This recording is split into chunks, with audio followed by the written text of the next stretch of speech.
بسم اللہ الرحمن الرحیم۔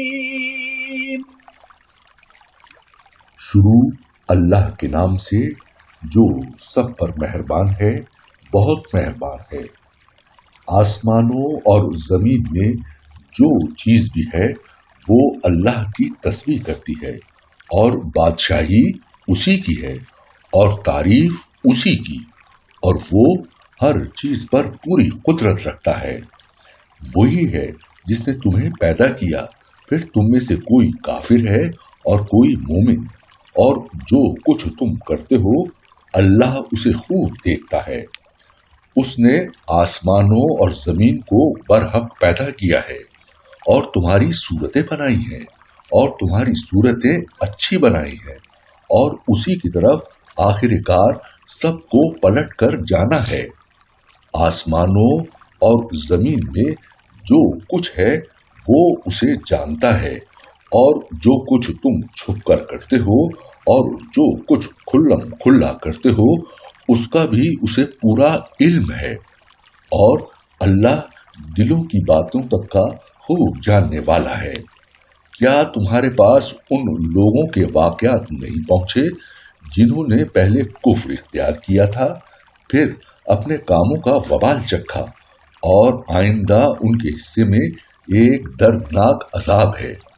یہ سب کچھ اس لیے ہوا کہ ان کے پاس ان کے پیغمبر روشن دلائل لے کر آتے تھے تو وہ کہتے تھے کہ کیا ہم جیسے انسان ہیں جو ہمیں ہدایت دیں گے؟ غرض انہوں نے کفر اختیار کیا اور منہ موڑا، اور اللہ نے بھی بے نیازی برتی، اور اللہ بالکل بے نیاز ہے، بذات خود قابل تعریف۔ جن لوگوں نے کفر اپنا لیا ہے وہ یہ دعویٰ کرتے ہیں کہ انہیں کبھی دوبارہ زندہ نہیں کیا جائے گا۔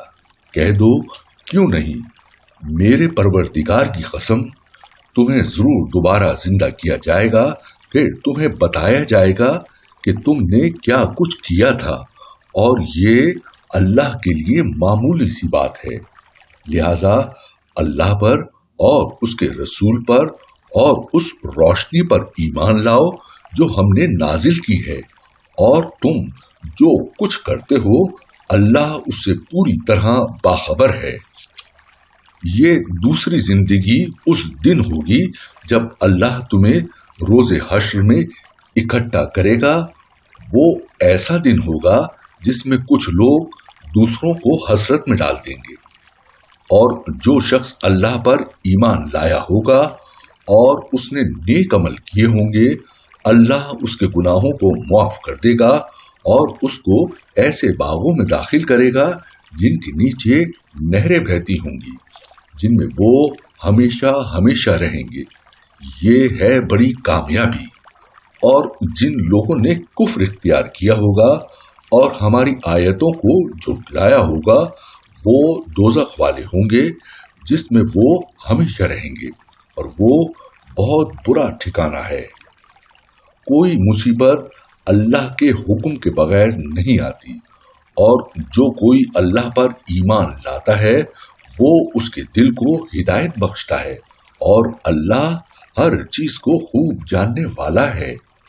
اور تم اللہ کی فرما برداری کرو اور رسول کی فرما برداری کرو، پھر اگر تم نے منہ موڑا تو ہمارے رسول کی ذمہ داری صرف یہ ہے کہ وہ صاف صاف بات پہنچا دے۔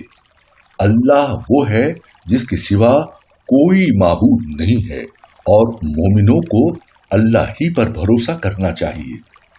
اے ایمان والوں، تمہاری بیویوں اور تمہاری اولاد میں سے کچھ تمہارے دشمن ہیں، اس لیے ان سے ہوشیار رہو، اور اگر تم معاف کر دو اور درگزر کرو اور بخش دو تو اللہ بہت بخشنے والا، بہت مہربان ہے۔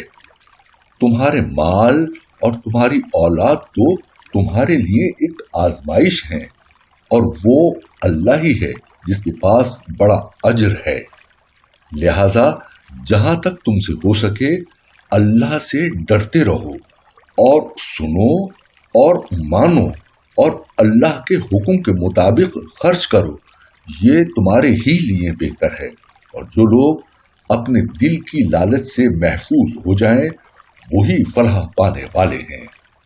اگر تم اللہ کو اچھی طرح قرض دو گے تو اللہ تمہارے لیے اس کو کئی گنا بڑھا دے گا اور تمہارے گناہ بخش دے گا، اور اللہ بڑا قدردان، بہت بردبار ہے۔ وہ ہر بھید کا اور ہر کھلی ہوئی چیز کا جاننے والا ہے، بڑے اقتدار کا، بڑی حکمت کا مالک۔ صدق اللہ العظیم۔